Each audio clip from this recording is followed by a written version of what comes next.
Dati, pag sobrang lungkot ko, ibabay ko lang lahat para mawala ang mga iniisip ko. Dati, pag may planong ride, alos, di na ako makatulog sa Excite, makasama lang mga kaibigan ko. Pero ngayon, hindi ko na babalik yung hilig dahil kada gising ko, may mga kailangan na akong gawin. Minsan ako na lang din maawa ng hilig pagtapos na sa lahat ng gawain. Swertehan na lang din kung may makasabay na kaibigan at lalong swertehan na lang din kung makasabay pa sa kargahan.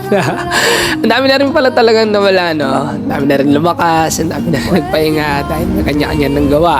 Kaya naging thankful pa rin ako na nabuo at nakabuo pa rin kami ng magandang memorya bago kami nagkanya-kanya.